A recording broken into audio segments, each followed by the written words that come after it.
Hello, good evening to all of you. अपनी जो map की क्लास चल रही है उससे हट के आज मैंने ये वीडियो बनाने की सोची है। उसका रीज़न ये है कि ये जियो पॉलिटिकल इशू चल रहा है और ये एग्ज़ाम के अंदर आने के बहुत बड़े चांसेस रहते हैं।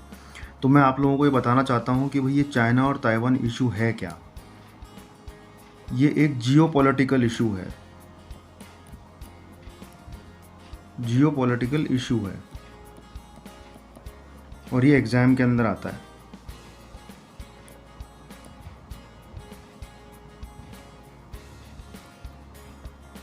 अब देखिए, ये है चाइना और ये है ताइवान और यहाँ पे इसकी कैपिटल है ताइपे। ताइपे। अब ये इशू जो है ना, ये आज का नहीं है, ये इशू बहुत पुराना है। ये इशू बहुत पुराना है। ये पुराना कैसे है? ये वर्ल्ड वॉर के टाइम का पुराना है। जब 1939 से 1945 के बीच के अंदर सेकेंड वर्ल्ड वॉर था, जब तब इनके बीच के अंदर चाइना के अंदर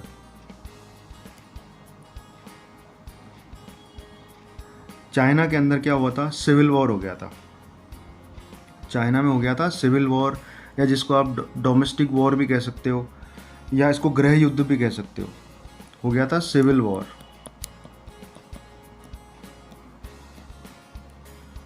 और उस टाइम के अंदर ताइवान का जो नाम था ना, वो ताइवान नहीं था।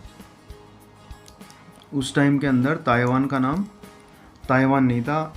उस वक़्त इसका नाम था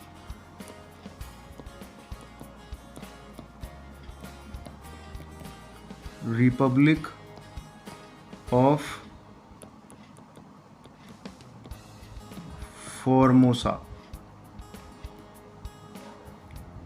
ये इसका नाम था। अब हुआ क्या, यहाँ पे दो पार्टियाँ थी। अच्छा, सिविल वॉर होता क्या है? सिविल वॉर के अंदर क्या होता है?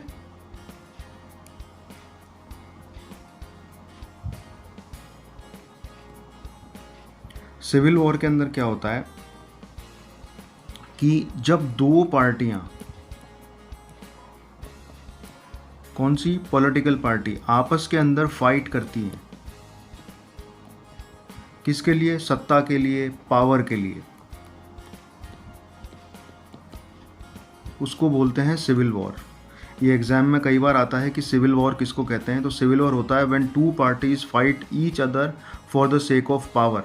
दो पॉलिटिकल पार्टियां जब आपस में लड़ती हैं सत्ता के लिए, उसको बोलते हैं सिविल वॉर। तो वहाँ पर दो पार्टियां थी,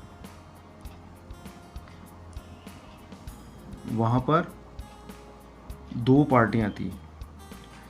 एक पार्टी का नाम था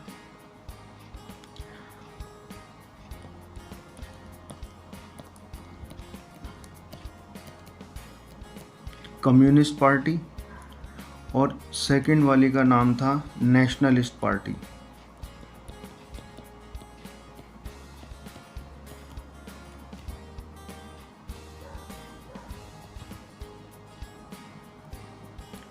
ये कम्युनिस्ट पार्टी और नेशनलिस्ट पार्टी।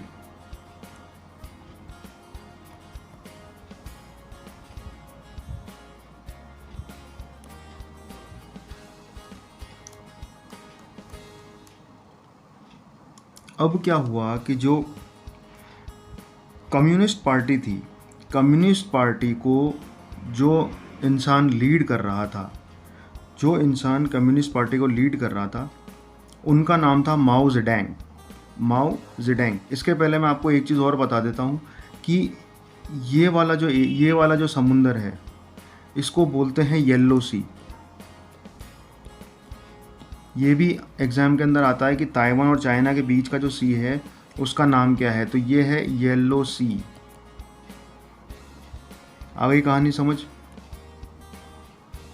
तो कम्युनिस्ट पार्टी को जो लीड कर रहे थे उनका नाम था माओ जेडैंग। ये हैं साहब माओ, ये हैं माओ जेडैंग।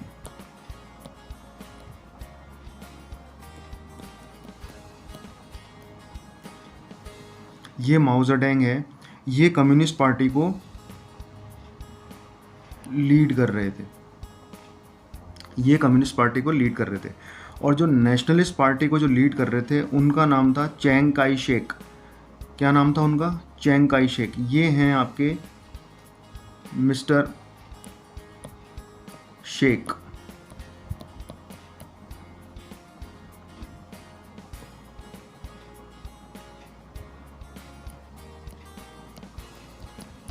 चैंग काई शेक ये नेशनलिस्ट पार्टी को रन कर रहे थे, लीड कर रहे थे।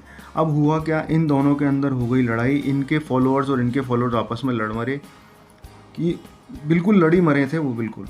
उस वक्त सेकेंड वर्ल्ड वॉर था। तो जब लड़ मरे तो इन दोनों में ये टकराव था कि भाई चाइना की सत्ता किसके हाथ में जाएगी। पर उस टाइम पर क्या हुआ कि जापान ने चाइना के ऊपर अटैक कर दिया।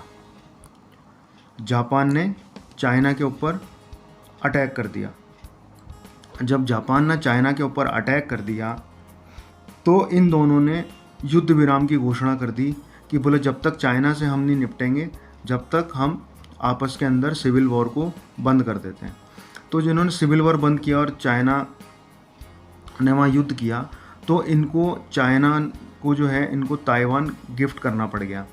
जापान को गिफ्ट करना पड़ गया ताइवान को, जिसको आइलैंड ऑफ फॉर्मोसा भी कहते हैं। वो इन्होंने कर दिया गिफ्ट किसको? जापान को। अब क्या हुआ कि जापान के ऊपर एटम बम गिर गया। एटम बम गिर गया। क्या गिर गया? Atom bomb. एटम बम गिरने से जापान की अर्थव्यवस्था डामाडोल हो गई। तो जापान ने अपने हाथ वॉर से खींच लिए और वो चाइना से अपने आप ही निकल गए। अपने आप निकल गए और ताइवान जो है वो उन्होंने वापस चाइना को लौटा दिया कि भैया ये पकड़ो तुम्हारा आइलैंड, हम तो यहाँ से चले। जाने के बाद के अंदर क्या हुआ कि जो कम्युनिस्ट पार्टी थी, इन भाई साहब की जो कम्युनिस्ट पार्टी थी, इन भाई साहब की जो कम्युनिस्ट पार्टी थी, वो इन भाई साहब की नेशनलिस्ट पार्टी पे भारी पड़ी और पूरे चाइना को इन्होंने कब्जे में ले लिया। माओ जेडेंग की पार्टी ने पूरे चाइना को कब्जे में ले लिया। अब जब पूरे चाइना को कब्जे में ले लिया तो ये शेख साहब जो हैं, चैंग काई शेक जो हैं, ये अपने फॉलोअर के साथ कहाँ निकल गए? फॉर्मोसा आइलैंड, जो कि आज ताइवान है, ये निकल गए ताइवान। और इन्होंने वहाँ जाकर के बोला कि हम वापस से प्लानिंग करेंगे और पूरा चाइना हमारे अंडर में ले लेंगे। अब क्या हुआ, तो दो गुट अपने बन गए। दो गुट जो हैं वो बन चुके थे। एक बन चुका था नेशनलिस्ट पार्टी का और एक बन चुका था कम्युनिस्ट पार्टी का। तो आज का जो आप चाइना देख रहे हैं, ये वाला जो आप चाइना देख रहे हैं,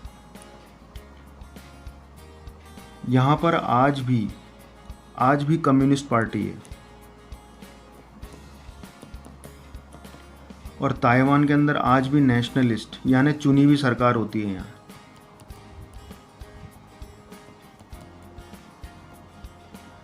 आज भी इनके यहाँ पे यही हिसाब हो चुका है।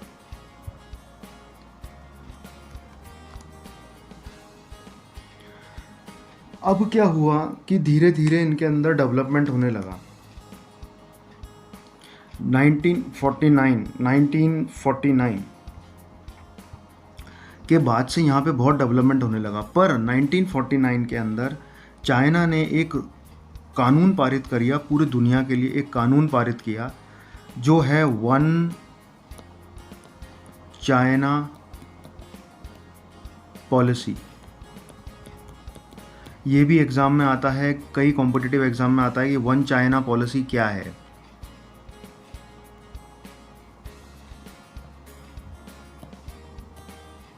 तो वन चाइना पॉलिसी के अंदर लोग कई बार क्या करते हैं कि एक बच्चा पैदा करना चाहिए, उस पर टिक कर देते हैं, बल्कि ये है नहीं। वन चाइना पॉलिसी का मतलब ये होता है कि चाइना दुनिया से ये कहना चाह रहा है कि असली चाइना जो है वो मेन चाइना है और ताइवान चाइना का हिस्सा है। ताइवान अलग कंट्री नहीं है। तो इसके ऊपर जो है अमेरिका ने, भारत ने, सब ने हस्ताक्षर किए हुए हैं और वो वन चाइना पॉलिसी को मानते हैं। अमेरिका भी और इंडिया भी, ये सुनना गौर से, अमेरिका भी और इंडिया भी। तो ये वन चाइना पॉलिसी का मतलब ये है कि चाइना एक है और ताइवान चाइना का हिस्सा है।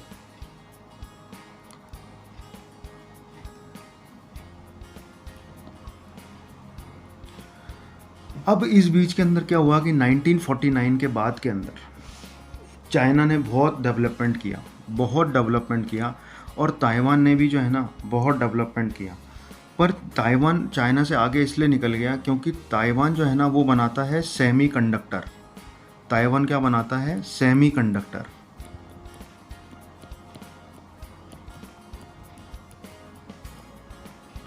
सेमीकंडक्टर बनाता है जो कि होते हैं सिलिकॉन के।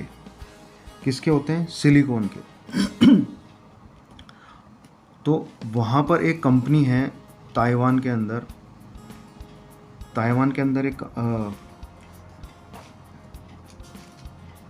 एक कंपनी है जिसका नाम है TSMC।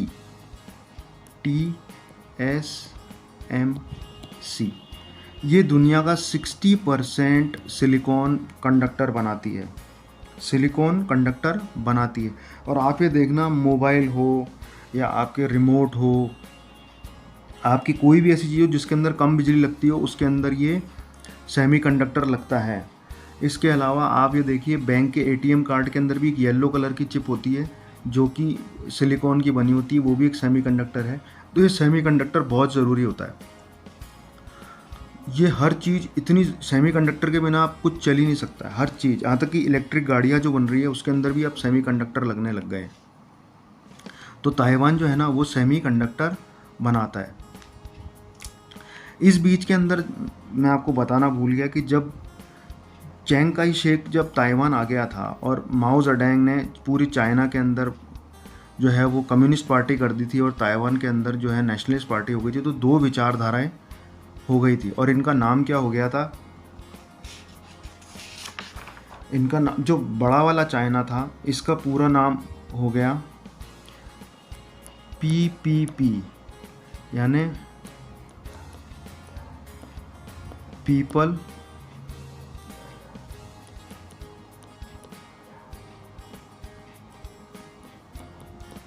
Republic of China. तो ये बड़ा वाला हिस्सा जो है ये हो गया पीपल रिपब्लिक ऑफ चाइना, और ताइवान को इन्होंने नाम दिया रिपब्लिक ऑफ चाइना।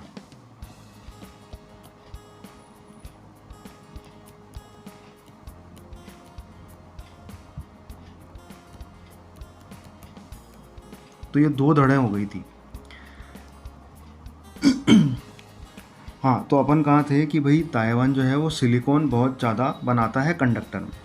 तो अब पूरी दुनिया को इस कंडक्टर चाहिए हुआ, तो पूरी दुनिया ये नहीं चाहती कि चाइना ताइवान को हड़प ले और इसका सेमीकंडक्टर जो बनाती है, ये जो सिलिकॉन के बने, उस पर इसका कब्जा हो जाए और ये कुछ भी कर सकता है। चाइना वहाँ जाकर के इसकी एक्सपोर्ट रोक सकता है, दुनिया में इन्फ्लेशन बढ़ा सकता है, हर चीज़ महंगी कर सकता है, अपना राज कायम करने के लिए कुछ भी कर सकता है। तो दुनिया को इसको रोकने की मजबूरी हो चुकी है। ये होते हुए भी कि अमेरिका और इंडिया ने वन चाइना पॉलिसी पे साइन किया हुआ है। अब प्रेसिडेंट जिनपिंग के आने के बाद में बहुत अग्रेसिव हो गया चाइना कि ताइवान को हम लेके रहेंगे। पर अब नाटकीय मोड़ आया है 2022 में, बहुत बड़ा नाटकीय मोड़ आया है। मैं क्या नाटकीय मोड़ आया है वो मैं आपको बताता हूँ।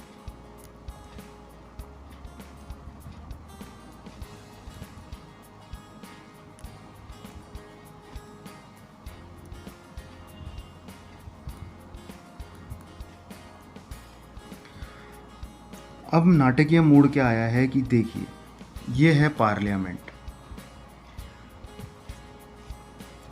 ठीक है। तो मैंने आपको ये बताया था कि TSMC एक कंपनी जो है जो कि ताइवान के अंदर सेमीकंडक्टर बनाती, दुनिया का 60% सिलिकॉन वाला, वो खरीदती है बड़ी बड़ी कंपनियां जैसे गूगल खरीदती है, एप्पल खरीदती है, ये सारी कंपनियां खरीदती हैं। इसके अलावा कॉलकॉम खरीदती है। और आप ये देखिए कि अमेरिका के अंदर, नॉर्थ अमेरिका के अंदर जो वेस्टर्न साइड है, वहाँ पे एक नाम सुना होगा आपने, सिलिकॉन वैली।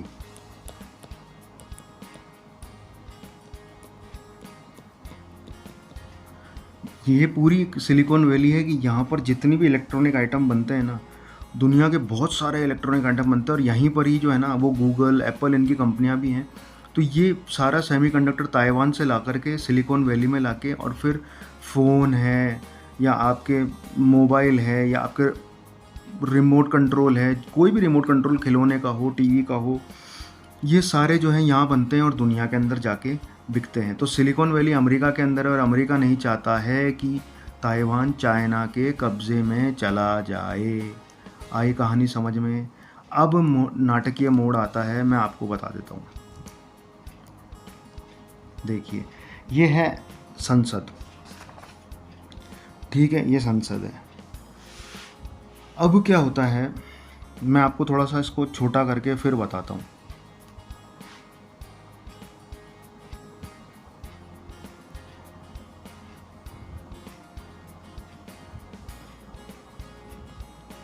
देखिए, अब क्या होता है,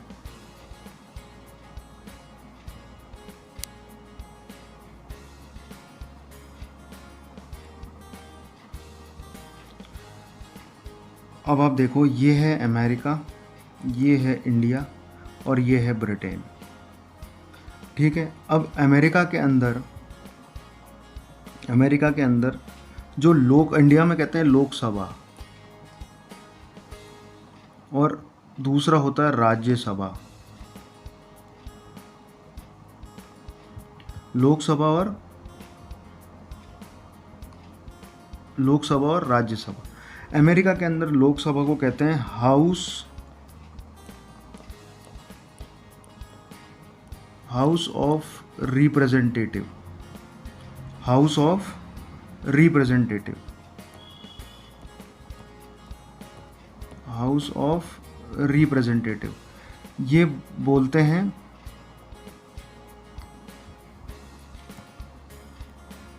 अमेरिका के अंदर, और ब्रिटेन के अंदर बोलते हैं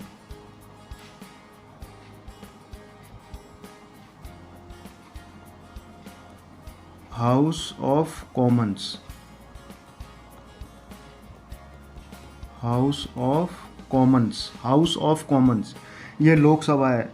इंडिया के अंदर लोकसभा को लोकसभा कहते हैं, ये अमेरिका के अंदर कहते हैं हाउस ऑफ रिप्रेजेंटेटिव, और ब्रिटेन के अंदर कहते हैं हाउस ऑफ कॉमन्स।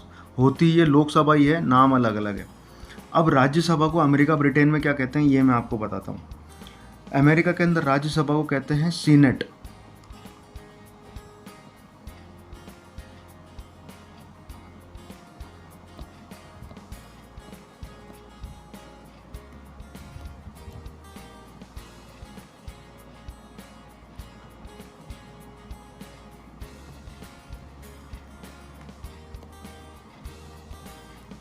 सेनेट बोलते हैं किसको? राज्यसभा को। अमेरिका के अंदर लोकसभा को कहते हैं हाउस ऑफ रिप्रेजेंटेटिव और राज्यसभा को कहते हैं सेनेट। इंडिया के अंदर राज्यसभा को राज्यसभा ही बोलते हैं, ठीक है। और ब्रिटेन के अंदर इसको कहते हैं House of Lords. House of Lords. मेरी राइटिंग थोड़ी सी अजीब आएगी क्योंकि जो मेरा ये स्टाइलर, जो मेरा पेन है ना, ये थोड़ा सा गड़बड़ कर रहा है, तो थोड़ा मैनेज करिए। वैसे तो बोल ही रहा हूँ, आपको समझ में आएगा और आप इसके नोट्स बना सकते हैं। तो ये क्या है, इंडिया के अंदर, अमेरिका के अंदर, ब्रिटेन के अंदर इनको क्या कहते हैं? अब ये दरअसल है क्या? ये है स्ट्रक्चर ऑफ पार्लियामेंट। क्या है ये? Structure of parliament. तो वापस बता देता हूँ, अमेरिका के अंदर कहते हैं हाउस ऑफ रिप्रेजेंटेटिव, इंडिया में लोकसभा, और ब्रिटेन के अंदर हाउस ऑफ कॉमन्स। ये है लोकसभा की। राज्यसभा, अमेरिका के अंदर राज्यसभा को कहते हैं सेनेट, इंडिया में कहते हैं राज्यसभा, और ब्रिटेन के अंदर कहते हैं हाउस ऑफ लॉर्ड्स। ये है structure of parliament of 3 countries, India, America and Britain, ठीक है। चलो अब मैं आगे चलते हैं, अपन समझ में आ गया होगा। जहाँ तक मेरा ख्याल है नहीं आया होगा तो आप मुझसे कमेंट के अंदर ही पूछ सकते हैं। अब अब मैं इसको बड़ा कर देता हूँ।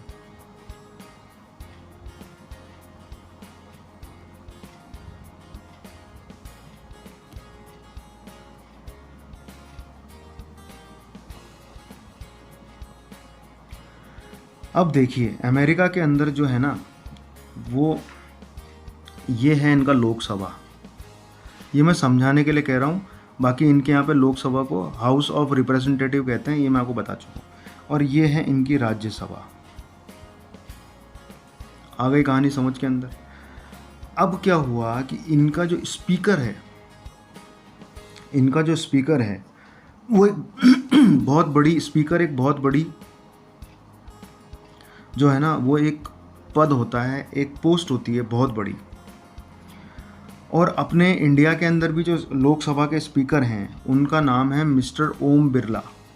इंडिया का जो स्पीकर है उनका नाम है मिस्टर ओम बिरला। ये बहुत बड़े पद होता है, और ये अगर कुछ अनाउंस कर देते हैं तो ये प्रधानमंत्री को भी मानना पड़ता है, ये इतनी बड़ी पोजीशन होती है। अब क्या हुआ, अमेरिका के अंदर जो स्पीकर थे, कौन था अमेरिका में स्पीकर?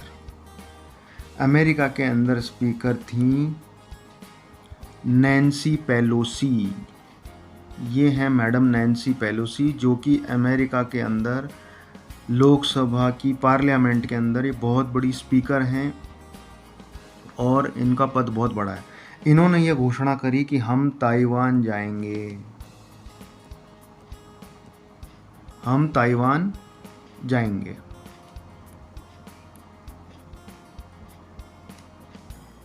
हम ताइवान जाएंगे। यहाँ से जो है वो चाइना भड़क उठा कि भाई जब आपने वन चाइना पॉलिसी पे साइन किया हुआ है तो आप ताइवान आकर के क्यों मामला ख़राब करने पे तुली हैं। पर अमेरिका माना नहीं, जो बाइडेन साहब माने नहीं, और नैन्सी पेलोसी जो हैं ये ताइवान की यात्रा करती हैं। और चाइना ने यहाँ तक भी धमकी दी थी कि हम इनके प्लेन को हवा में ही उड़ा देंगे, पर ऐसा कुछ हुआ नहीं।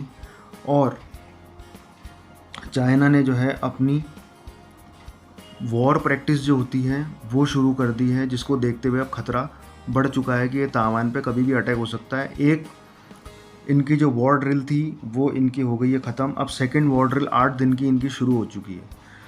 तो पहली वॉर ड्रिल के अंदर इन्होंने क्या किया था, आइए मैं बताता हूँ। देखिए ये है चाइना, ठीक है। चाइना ने क्या किया, अपने यहाँ पे जो ऐसे ख़राब शिप्स नहीं होते हैं कि ये तो बिल्कुल बेकार हैं, तो उनको एक तरीके से वॉर ड्रिल में वो काम आते हैं टारगेट हिट करने के लिए। तो इन्होंने ताइवान के चारों तरफ येलो सी के अंदर एक यहाँ पर, एक यहाँ पर, यहाँ पर, यहाँ पर, यहाँ पे हर जगह एक कचरे वाले या कुछ भी ऐसे गंदे से या ख़राब जहाज़ खड़े कर दिए और इनको अपनी मिसाइल से हिट किया, दिखाने के लिए कि हम कितने पावरफुल हैं। तो यहाँ से हिट किया, यहाँ, यहाँ से हिट किया, यहाँ, यहाँ से हिट किया, यहाँ, फिर यहाँ से हिट किया, यहाँ। तो ये वाली जो मिसाइल गई है ताइवान के, ये ऊपर से होके गई है, तो ये वहाँ की पब्लिक को पे कैसा असर पड़ेगा कि भैया हमारे ऊपर से, पब्लिक को दिख रही है कि ऊपर से मिसाइल गई है और यहाँ पे हिट कर रही है।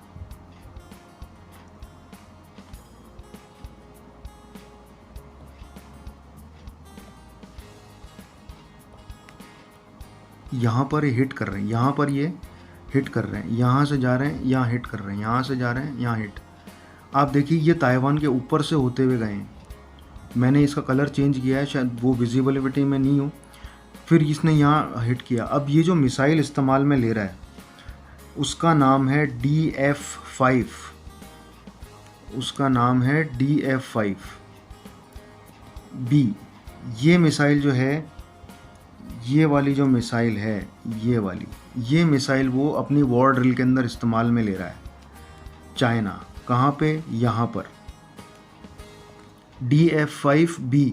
वो मिसाइल यहाँ पे हिट कर रही है, यहाँ हिट कर रही है, यहाँ, यहाँ, यहाँ और यहाँ तक कि उसने जापान के अंदर भी कुछ एक मिसाइलें गिरा दी हैं जापान के अंदर, ये दिखाने के लिए कि जापान बीच के अंदर ना पड़े। इसके अलावा इंडिया को भी उसने ये दिखाने के लिए कि बीच में ना पड़े, इसलिए श्रीलंका के अंदर हम्बनतोता में उसने अपना एक शिप भेजा है भेजा था जो कि इंडिया को एंगेज करके रखने के लिए, पर इंडिया ने कूटनीतिक तरीके से श्रीलंका पे दबाव बनाया और श्रीलंका को बोला कि भैया आप इस वॉर को इस शिप को आप हम्मनतोता पे खड़ा मत होने दीजिए, क्योंकि ये सैटेलाइट से कांटेक्ट करके और हमारे वहाँ के जो इंपॉर्टेंट न्यूक्लियर सेंटर्स हैं उनकी इन्फॉर्मेशन शेयर कर सकता है। तो श्रीलंका ने बहुत प्रेशर में आकर के चाइना में वहाँ खड़ा होने नहीं दिया। तो चाइना आप देखिए कितना अग्रेसिव है, तो अग्रेसिव से लड़ने के लिए अग्रेसिव होना ज़रूरी है। तो मेरी नज़र में तो इंडिया को भी अग्रेसिव होना चाहिए। चलिए अब आगे की कहानी मैं आपको बताता हूँ। तो इन्होंने वॉर लिए शुरू कर दी इस वाली मिसाइल से। अब अपन बात करते हैं कि कौन किसके ऊपर भारी है, कौन किस पे भारी है। आप ये देखो कि ये है लाल के अंदर जो है वो है चाइना, लाल के अंदर जो है वो चाइना, और रेड के और ब्लू के अंदर जो है वो है ताइवान।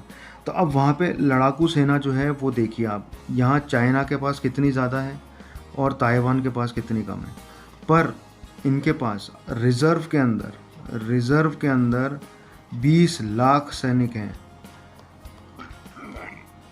ताइवान के पास रिज़र्व में 20 लाख सैनिक हैं और चाइना के पास केवल 5 लाख हैं। तो कोई ये ना सोचे कि ताइवान सेना के अंदर कमज़ोर है, और गोरिल्ला वॉर में भी बहुत आगे हैं ताइवान वाले।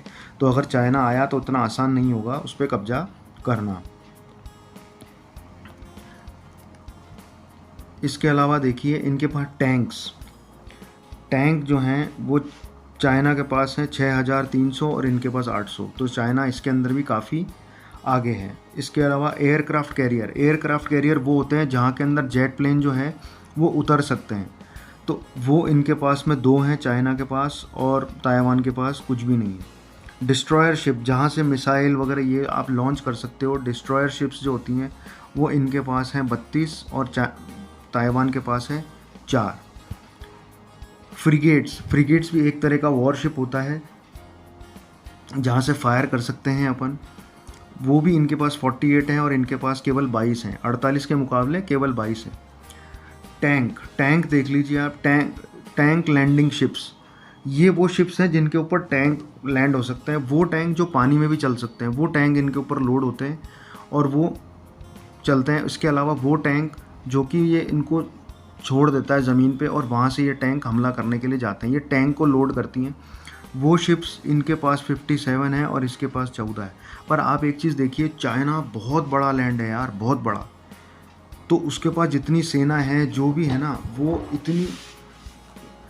उस इतने बड़े एरिया को रखने के लिए इतनी बड़ी सेना होनी ज़रूरी है, क्योंकि उसके मुद्दे जो है ना वो इंडिया से भी चल रहा है, मंगोलिया से भी चल रहा है, तजाकिस्तान से भी चल रहा है, उसका उइगर मुसलमानों के साथ भी चल रहा है। तो उसके इशू इतने हैं कि उसको वहाँ सैनिक रखने हैं। पर ताइवान का एक ही इशू है चाइना, और वो इतना छोटा है कि उसके लिए ये एकदम सफिशिएंट है। तो वो अपनी तैयारी जो है वो करके बैठा है, और साथ के अंदर उसके पास अमेरिका का भी साथ है। इसके अलावा फाइटर प्लेन जो है वो चाइना के पास है 1600 और इनके पास है 400। बॉम्बर अटैक ये वो प्लेन होते हैं जो कि बॉम्ब्स को नीचे गिराते हैं। आपने देखा होगा ऐसे हवा में उड़ते हैं और यहाँ से ऐसे बॉम्ब गिरता है, ये हैं 450 और उसके पास एक भी नहीं है। अब आते हैं अपन ऊपर।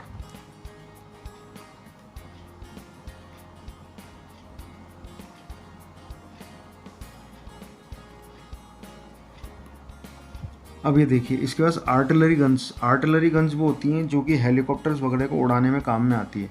तो ये आर्टिलरी गन इनके पास 7000 है, इनके पास 1100 है। पर 1100 को आप ये मत समझिए कम है, क्योंकि लैंड इनके पास छोटा है और चाइना के पास बड़ा है। तो लैंड छोटा है तो ये 1100 पूरा उसका कोस्ट कवर कर सकता है। तो ये अपने को चाइना भारी ज़रूर पड़ता है, पर युद्ध होगा तो ये इतना आसान चाइना के लिए होगा नहीं। सबमरीन जो है वो आज की तारीख के अंदर मेरे हिसाब से जितना मेरे को ध्यान है कि चाइना के पास बहुत सारी सबमरीन है दुनिया के अंदर। कुछ अमेरिका रशिया को छोड़ दो, बाकी दुनिया में सबसे ज़्यादा सबमरीन इसके पास ही है। तो इसके पास 71 सबमरीन है। सबमरीन का मतलब होता है पनडुब्बी, और इसके पास है केवल 2। इसको ज़रूरत ही नहीं है ताइवान को, इसने 2 रख रखी। इसके बाद ट्रांसपोर्ट एयरक्राफ्ट इतनी ज़रूरी चीज़ होती है कि जैसे आप सैनिक वैनिक वगैरह ले गए, कुछ ले गए, तो सैनिकों को ले जाना, उनका खाना पीना ये ले जाना, कुछ भी ट्रांसपोर्ट करना है तो ये ट्रांसपोर्ट एयरक्राफ्ट बहुत काम के होते हैं, जो कि चाइना के पास हैं 400 और इनके पास है 30, पर इनको ज़रूरत ही नहीं है, इनका लैंड इतना छोटा है, ये ट्रेन से या ये कार से या ये कोई भी 4 व्हीलर से ट्रैवल कर सकते हैं। इनको ट्रांसपोर्ट एयरक्राफ्ट की ज़रूरत ही नहीं है। ट्रांसपोर्ट एयरक्राफ्ट की ज़रूरत पड़ेगी चाइना को, तो ये इतना ईजी नहीं होने वाला है। और इसके बावजूद भी मैं आपको बता दूं कि अमेरिका जो है वो ताइवान के साथ है, और चाइना के साथ के अंदर है रशिया और जर्मनी। जर्मनी का मेरे को कंफर्म नहीं है, अगर आप लोगों को कंफर्म है तो आप मुझे बताना, पर रशिया तो है ही। रशिया इसलिए है क्योंकि रशिया और चाइना का दुश्मन कौन है? अमेरिका। तो ये खाली अपनी दुश्मनी निकालने के लिए इसके अंदर आ रहे हैं। इंडिया है, इंडिया का अभी कोई ख़ास इस मैटर के अंदर कुछ अपग्रेडेशन हुआ नहीं है, जैसे ही होगा आ ही जाएगा आप लोगों के सामने। तो मेरा वीडियो काफ़ी बड़ा हो चुका है, आई होप कि आप लोगों को समझ में आ गया होगा कि भाई ये सारा केस चल रहा है। और मेरे हिसाब से इंडिया जो है, इंडिया को भी जो है अपनी वॉर ड्रिल जो है हिमालयन रेंजेस में शुरू कर देनी चाहिए, क्योंकि चाइना ने भी शिप भेज के उनको बता दिया था कि हम बहुत अग्रेसिव हैं। तो इंडिया को भी बताना चाहिए कि भैया हम भी अग्रेसिव हैं, और इंडिया अमेरिका की जो वॉर ड्रिल नेक्स्ट मंथ होने वाली है, अक्टूबर के अंदर होने वाली है, उसको आज ही कर लेना चाहिए या जल्द से जल्द कर लेना चाहिए। और श्रीलंका के वहाँ पर भी नेवी ड्रिल इनकी अमेरिका के साथ होनी चाहिए, ये दिखाने के लिए कि हम किसी से कम नहीं है। जब चाइना अग्रेसिव है तो you have to be aggressive against your enemies, क्योंकि attack is the best form of defence. Attack करना डिफेंस का बहुत बढ़िया फॉर्म होता है। तो आई होप आप लोगों को ये समझ में आया होगा। आज के वीडियो में इतना ही। जो भी मेरे नए लोग जो देख रहे हैं वो लाइक शेयर सब्सक्राइब ज़रूर करें और बेल आइकन की घंटी ज़रूर बजाएं, क्योंकि इसके बिना आप लोगों को नए नोटिफिकेशन नहीं मिलेंगे मेरे वीडियो के, जो कि बहुत ही इंटरेस्टिंग है और आपके एग्ज़ाम के अंदर काम आने वाले हैं। और इसके अलावा मैप की क्लास अपनी चलती रहेगी। अगला वीडियो अपना मैप पे आने वाला है, पर ये हॉट टॉपिक था और ये एग्ज़ाम के लिए बहुत इंपॉर्टेंट था, इसलिए मैंने ये बनाया। तो आज के वीडियो के अंदर इतना ही। जय हिंद।